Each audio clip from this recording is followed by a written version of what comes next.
Hello friends, study with Mac channel में आप सभी का स्वागत है। आज का जो हमारा टॉपिक रहेगा वो होगा जावा प्रोग्रामिंग में कंट्रोल स्टेटमेंट्स के जो हम टाइप्स कर रहे थे उन्हीं को हम आगे फर्दर डिस्कस करेंगे। ठीक है, अब तक सबसे फर्स्ट वीडियो में कंट्रोल स्ट्रक्चर का हमने इंट्रोडक्शन देखा। सेकंड वीडियो में हमने टाइप्स ऑफ कंट्रोल स्ट्रक्चर्स देखे, कौन सी कैटेगरीज हो सकती है या फिर कौन से टाइप्स होते हैं कंट्रोल स्ट्रक्चर के। राइट, अब उन्हीं कैटेगरीज को हम यहाँ पर ब्रीफ में डिस्कस करेंगे। कौन सा टाइप किस लिए यूज़ किया जाता है, कैसे यूज़ किया जाता है, क्या उसका सिंटेक्स होता है, क्या उसका एग्जाम्पल हम यूज़ कर सकते हैं, किस सिनेरियो में हम उसे यूज़ करते हैं, ये चीज़ नाम हैं इस वीडियो में आप देखेंगे। तो चलिए फटाफट से वीडियो को स्टार्ट करते हैं और देखते हैं डिसीजन मेकिंग स्टेटमेंट्स, जो कि सबसे फर्स्ट कैटेगरी थी। देखिए, जो हमने कंट्रोल स्ट्रक्चर पढ़ा था, अगर आपने इससे प्रीवियस वीडियो को पढ़ा हो, प्रीवियस वीडियो समझी हो, तो हमने 2 कैटेगरी देखी थी कि कंट्रोल स्ट्रक्चर के अंदर 2 कैटेगरी होती हैं। एक होता है डिसीजन मेकिंग स्टेटमेंट और दूसरा होता है लूपिंग स्टेटमेंट। तो जो फर्स्ट कैटेगरी है डिसीजन मेकिंग स्टेटमेंट, वो हम यहाँ पर पढ़ रहे हैं। क्या होता है डिसीजन मेकिंग स्टेटमेंट में? जैसे यहाँ लिखा हुआ है डिसीजन मेकिंग स्टेटमेंट, ऐसी स्टेटमेंट्स जो हमें कुछ डिसीजन लेने में हेल्प करती है। डिसीजन मेकिंग स्टेटमेंट क्या होता है, कैसे हम इसका यूज़ करते हैं, इसे प्रीवियस वीडियो में भी मैंने बताया है, लेकिन यहाँ पर हम एक टर्म के साथ, एक डेफिनेशन के साथ इसको डिस्कस कर रहे हैं। Like in this select one of the alternate segments depending upon weather a given condition is a true और द फॉल्स। इसका मीनिंग क्या है? इसका मीनिंग है कि select the one of the 2 alternate statements या सेगमेंट्स। लाइक वही बात कि हमारे पास बहुत सारे ऑल्टरनेट ऑप्शंस हैं, हमारे पास बहुत सारे ऑल्टरनेट ऑप्शन है। किसी भी कंडीशन के बेस पर वो कंडीशन ट्रू है या फॉल्स है, किसी भी एक हम सॉल्यूशन को चूज कर लेते हैं। हमारे पास बहुत सारे ऑप्शन है, किसी भी कंडीशन के बेस पर कि वो ट्रू है या फॉल्स है, डिपेंड करता है कंडीशन के ऊपर। तो उसके अंदर से हम कोई भी एक को select one of the alternates, किसी भी एक को हम सिलेक्ट कर लेते हैं। वो हम इस चीज़ को, इस पूरे प्रोसेस को हम बोलते हैं डिसीजन मेकिंग, और वो बन जाता है हमारा डिसीजन। अब इसका जो डिसीजन मेकिंग का सब टाइप है, उसके अंदर सबसे फर्स्ट आता है इफ स्टेटमेंट। इफ स्टेटमेंट क्या होती है? इफ स्टेटमेंट, इफ स्टेटमेंट का मीनिंग होता है if condition is a true. If statement जो एक डिसीजन मेकिंग स्टेटमेंट का टाइप है या सब टाइप हम बोल सकते हैं। If condition is a true, अगर कंडीशन ट्रू हो जाती है that block of code execute, तो इफ वाली कंडीशन का ब्लॉक कोड एग्जीक्यूट हो जाएगा। अगर कंडीशन फॉल्स हो जाती है तो हम स्किप हो जाएंगे। स्किप का मीनिंग क्या है कि उस कंडीशन से हम बाहर निकल जाएंगे। कंडीशन चेक की, अगर ट्रू है तो उस कंडीशन के अंदर जो जो स्टेटमेंट्स प्रिंट करनी है वो प्रिंट कर देंगे। अगर कुछ भी ट्रू नहीं है, यानी कि फॉल्स है तो हम वहां से एग्जिट हो जाएंगे। सिंपल। क्या कहा है इसने? देखो सिंपल है। इफ के अंदर यहाँ आपने कोई कंडीशन लिखी, ठीक है, उस कंडीशन में यहाँ पर हमने कोई स्टेटमेंट्स लिखी हुई हैं। अगर तो ये ट्रू हो जाती है तो ये स्टेटमेंट प्रिंट हो, अगर ये फॉल्स हो जाती है तो यहाँ से इस ब्लॉक से आप बाहर हो जाए, यानी कि एग्जिट हो जाए। ये होता है इफ स्टेटमेंट का वर्किंग। सिंटेक्स क्या है इसका? सिंटेक्स है यहाँ पर, सबसे पहले आपने लिखा इफ कीवर्ड, देन लिखा आपने कंडीशन, फिर ब्रैकेट स्टार्ट किया यहाँ पर कर्ली ब्रेसेस, उसके बाद यहाँ पर आपने स्टेटमेंट लिखी, जो भी स्टेटमेंट्स आप एग्जीक्यूट करना चाहते हैं या जो भी स्टेटमेंट आप प्रिंट करना चाहते हैं। ठीक है, ये तो प्रिंट करनी है या एग्जीक्यूट करनी है, जो भी कैलकुलेशन करनी है, सिंपल बात। जो भी आपकी कंडीशन है, कंडीशन के ट्रू हो जाने के बाद आप क्या क्या ऑपरेशन परफॉर्म करना चाहते हैं, क्या स्टेटमेंट्स हैं जो आप एग्जीक्यूट करना चाहते हैं, उसे आप इफ ब्लॉक में रखेंगे। और जो आपको नहीं चाहिए, मतलब जो आपने प्रिंट करवाना है वो तो हमने रख दिया, जो एग्जीक्यूट करवाना है वो स्टेटमेंट में रख दिया। अगर कंडीशन 1% को फेल हो जाती है, ठीक है, तो फेल होने से वहां से हम एग्जिट हो जाते हैं इस पूरे स्ट्रक्चर से। इफ जो पूरी इफ कंडीशन है, यहाँ से हम एग्जिट हो जाएंगे। आता है एक फ्लो डायग्राम या एक फ्लो चार्ट, किसका? इफ कंडीशन का। तो फ्लो चार्ट हम कैसे बनाते हैं? देखिए, सबसे पहली बात तो जिस कंडीशन पर जाकर हम पहुंचेंगे, जिस स्टेटमेंट पे जाके पहुंचेंगे, उस स्टेटमेंट को दिखाने के लिए हम इस तरह रेक्टेंगल बॉक्स का यूज़ करते हैं। ठीक है, कंडीशन हमें दिखानी है तो कंडीशन बनाने के लिए इस तरह हम डायमंड शेप का यूज़ करते हैं। ठीक है, एग्जिट करना है या फिर स्टार्ट करना है, ये किस लिए यूज़ की जाती है? कंडीशन के लिए। ये किस लिए यूज़ की जाती है? किसी स्टेटमेंट के लिए रेक्टेंगल बॉक्स यूज़ किया जाता है। अगर आपने स्टार्ट करना है या फिर आपने एंड करना है तो आप ओवल शेप का यूज़ करेंगे। एरोज का किस लिए यूज़ किया जाता है? कोई भी एरोज हो सकते हैं, अप डाउन लेफ्ट राइट, किसी भी टाइप का एरो हो सकता है।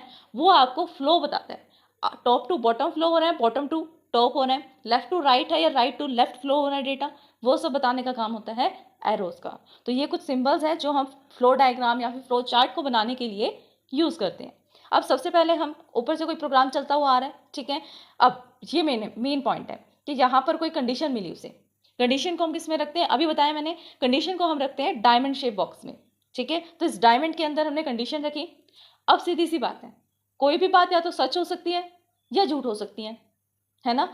कोई काम या तो पूरा हो सकता है या फिर स्टार्ट ही नहीं हो सकता। ऐसे तो नहीं हम बीच में अधूरा काम छोड़ देंगे, या तो आप उसे शुरू ही मत करो, शुरू कर रहे हैं तो एंड भी करो। तो दो ही चीज़ हो सकती हैं, या तो आपकी कंडीशन ट्रू होगी या फिर आपकी कंडीशन फॉल्स होगी। अब बात आती है कि अगर ट्रू हो जाए तो नेक्स्ट स्टेप क्या है, फॉल्स हो जाए तो नेक्स्ट स्टेप क्या है। अगर को आपकी कंडीशन ट्रू हो जाती है तो जो भी नंबर ऑफ स्टेटमेंट्स हैं वो प्रिंट हो जाएंगी और एग्जीक्यूट हो जाएंगी। अगर एक टाइम को आप लगाएं कि आपकी कंडीशन फेल हो रही है तो उस फेल वाली कंडीशन में आप एग्जिट हो जाएंगे।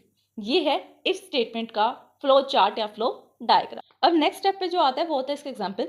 देखिए हमने इसकी डेफिनेशन देखी क्या होता है इफ स्टेटमेंट, सिंटेक्स क्या है, कहाँ यूज़ किया जाता है, फ्लो डायग्राम इसका हमने देखा। तो अब बात लास्ट में आती है एग्जाम्पल की। एग्जाम्पल देना तो ज़रूरी है, ठीक है। एग्जाम्पल नहीं देंगे तो ना तो हमें समझ में आएगा, ना ही एग्जामिनर को जो हम लिखेंगे, और ना ही मार्क्स मिलेंगे। तो एग्जाम्पल लिखना तो ज़रूरी है। तो चलिए स्टार्ट करते हैं। अब सबसे सिंपल और सिंपलेस्ट प्रोग्राम यहाँ पर हमने चूज़ किया है आपके लिए, जिससे आपको ईजिली समझ में आए कि किस तरह से हमें यूज़ करना है, किस तरह से हमें इम्प्लीमेंट करना है इस स्ट्रक्चर को, ठीक है। सबसे फर्स्ट लाइन देखते हैं। सबसे सिंपल और सबसे फर्स्ट लाइन क्या है, यहाँ पर आपने यूज़ किया हुआ है एक्सेस स्पेसिफायर। क्या यूज़ किया गया है, एक्सेस स्पेसिफायर। फिर आपने एक क्लास बनाई और इस क्लास का नेम आपने दे दिया ए। दो पॉइंट समझ में आए।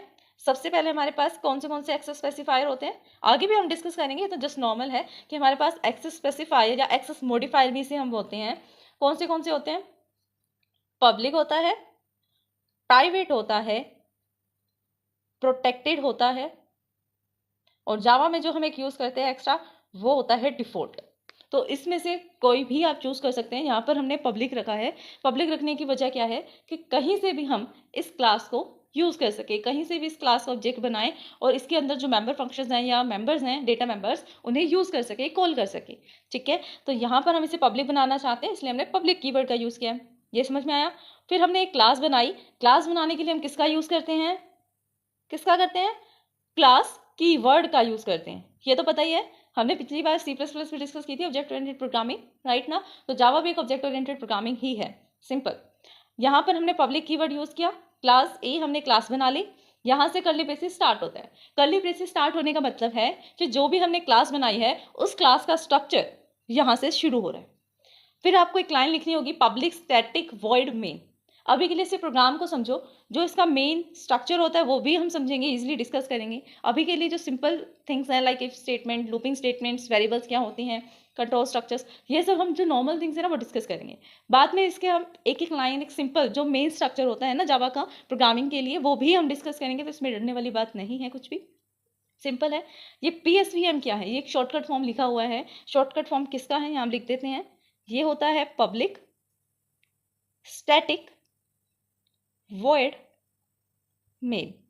मेन यहाँ पर फंक्शन है, ठीक है। इसके अंदर से ये स्ट्रिंग आर्ग्यूमेंट पास किया गया है। मेन यहाँ पर क्या है, मेन मेथड है, ठीक है। इस क्लास का मेन मेथड है कौन, मेन। पब्लिक क्यों रखा इसको हमने, ताकि इसको हम कहीं से भी एक्सेस कर सकें। स्टैटिक हमने इसे क्यों बनाया, स्टैटिक हमने इसलिए बनाया ताकि हमें इसकी जो ऑब्जेक्ट्स हैं, ऑब्जेक्ट का यूज़ करके इसे हमें कॉल ना करना पड़े, ऑब्जेक्ट ना बनाना पड़े, डायरेक्टली इस मेंबर फंक्शन को हम कॉल कर सकते हैं। अब सिंपल सी बात है, अगर ये क्लास में है, ये क्लास में मेथड बना हुआ है, तो इसका मतलब है कि मेंबर मेथड है, मेंबर फंक्शन है, ठीक है। मेंबर फंक्शन है तो उसको यूज़ करने के लिए हमें ऑब्जेक्ट तो चाहिए, कोई भी मेंबर फंक्शन क्यों ना हो। तो अगर हम ऑब्जेक्ट नहीं बनाना चाहते तो उसको हम स्टैटिक रख सकते हैं। पब्लिक क्यों रखा, ताकि कहीं से भी यूज़ कर सकें। स्टैटिक इसलिए रखा ताकि इसका ऑब्जेक्ट बनाए बिना हम इसका यूज़ कर पाएँ, बिना ऑब्जेक्ट के कॉल कर पाएँ। मेन जो है इसका मेथड है, और इस मेन मेथड की जो डेटा टाइप है, डेटा टाइप कह लो या फिर रिटर्न टाइप है, जो ये रिटर्न करेगा वो वॉइड है। वॉइड का मीनिंग है कि कुछ रिटर्न नहीं करेगा, जस्ट एग्जीक्यूशन के लिए यूज़ होगा। पब्लिक स्टैटिक वर्ड में समझ में आया। इसके बाद आ रहा है अंदर स्ट्रिंग। स्ट्रिंग नाम से यहाँ पर क्या है, क्या बनाया गया है, एक एरे, ठीक है, जिसके अंदर आर्ग्यूमेंट ARGS आर्ग्यूमेंट आप पास करेंगे। यहाँ से मेन मेथड स्टार्ट हो रहा है, कर्ली ब्रेसेस शुरू हो गई। फिर आपने क्या किया, आगे तो सिंपल लॉजिक है, इंट नंबर 10, एक इंटीजर टाइप का वेरिएबल ले लिया जिसकी वैल्यू है 10। अब कंडीशन लगा लो, ये हमारा मेन पॉइंट है। इफ, अगर जो भी आपने अभी नंबर लिया है, इंट नंबर 10 लिया है, जो भी वो नंबर है वो ग्रेटर देन 5 है, 5 से बड़ा नंबर है, तो SOP क्या प्रिंट करवाना है आपने, हेलो। क्या प्रिंट करवाना है, हेलो। ये कह रहा है कि जो भी आपने अभी नंबर लिया है, नंबर क्या लिया हमने, 10, तो 10 क्या 5 से ग्रेटर है, हाँ जी ग्रेटर है। कंडीशन तो क्या हो गई, कंडीशन तो ट्रू हो गई। जैसी कंडीशन ट्रू हो गई तो हम इफ ब्लॉक के अंदर जाएंगे और यहाँ पर जाकर प्रिंट करवाएंगे हेलो। अगर बाय चांस ये होता कि 10 जो है लेस देन 5 है तो क्या होता, तो कंडीशन फॉल्स हो जाती, तो हम इफ ब्लॉक को ही छोड़ देते, हम सोचते कि ये ब्लॉक ही नहीं है और यहीं से एग्जिट हो जाते। अगर प्रोग्राम में कोई और नंबर ऑफ लाइन थी तो उसे एग्जीक्यूट कर देते, लेकिन इफ वाली स्टेटमेंट को पूरी तरह से हम भूल जाते। समझ में आया? ये एसओपी क्या है? ये एक स्टेटमेंट है या मेथड है, जिस बिल्ट इन मेथड जो प्रिंट करने के लिए यूज किया जाता है। ठीक है, सिस्टम आउटपुट प्रिंट एलन करके हम यहाँ पर यूज करते हैं। तो स्टूडेंट्स, यही था हमारा आज का टॉपिक। आज हमने डिस्कस किया डिसीजन मेकिंग स्टेटमेंट का सबसे first type which is if statement. If statement में भी हमने यहाँ पर डिस्क्रिप्शन देखा, स्टेटमेंट देखी, सिंटेक्स, फ्लो चार्ट और एग्जाम्पल देखा है, समझा है अच्छे से। आई होप कि टॉपिक आपको समझ में आया होगा। अगर फिर भी इस वीडियो को समझने में आपको कोई भी डाउट आता है देन आप हमें कमेंट कर सकते हैं। वीडियो पसंद आए देन लाइक शेयर सब्सक्राइब करना, कमेंट करना ना भूलें। आपने सब्सक्राइब कर दिया है तो अपने फैमिली में अपने फ्रेंड से सब्सक्राइब करवा सकते हैं। Thanks for watching my video.